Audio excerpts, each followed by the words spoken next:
ઓગર તાલુકાના કોટડિયા ગામના ઠાકોર રાહુલ જોરાજીએ થરા પોલીસ સ્ટેશનમાં ન્યાય માટે કરાઈ માંગ।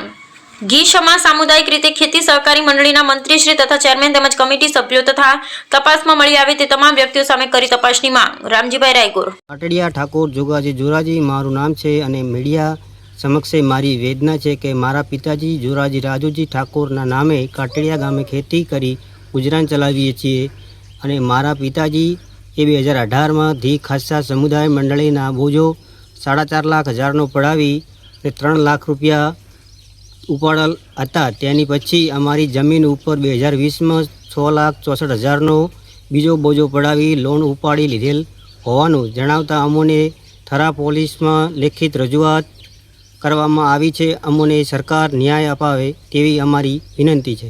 2000 અરે ભાઈ કોટડિયાનો જોરાજી રાજુજી શું બરાબર અને 2018માં 4.5 લાખનો ધીરો મેં બોજો પડાવેલો હતો। પછી મેં 3 લાખ રૂપિયા લીધેલા છે અને પછી કેટલા પૈસા 164 ચાંસા આવ્યા 2020માં ઉપડ્યા। એમાં હું કોઈ જાણતો નથી। તમારે શું કહેવાનું છે? અમે પોલીસ સ્ટેશનમાં મેં જાણ કરી છે, ફરિયાદ આલી છે થરા લેખિત બરોબર। હા તમારે શું કહેવાનું થાય છે આમાં? હા આનો શું ન્યાય આવે એમ ને? હા હા બરાબર હા નિકાલ આલો મને।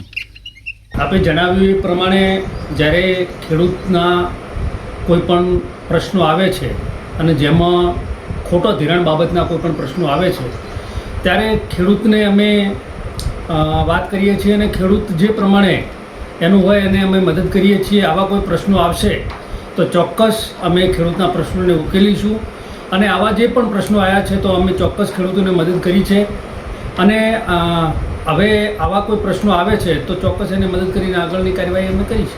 સાહેબ, આજે ઓગર તાલુકાના કોટડિયા ગામના ખેડૂતો એવું કહી રહ્યા હતા કે એમના દીકરાના અંદર નામ નથી ને એમના નામના ખોટા બોજા પડ્યા છે। આપ શું કહેશો એમ?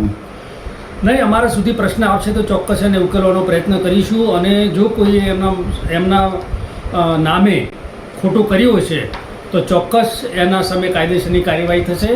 ખેડૂતોને જે મદદ કરવાની થશે તે બેંક એના માટે તૈયાર છે। અમારા ચેરમેન શ્રી, અમારા એમડી સાહેબ બધા એના માટે તૈયાર છે। એટલે એની અંદર ખેડૂતને કઈ રીતે મદદ કરી શકશું એ અમે અમારી પાસે ફરિયાદ આવ્યા પછી અમને ખબર પડશે।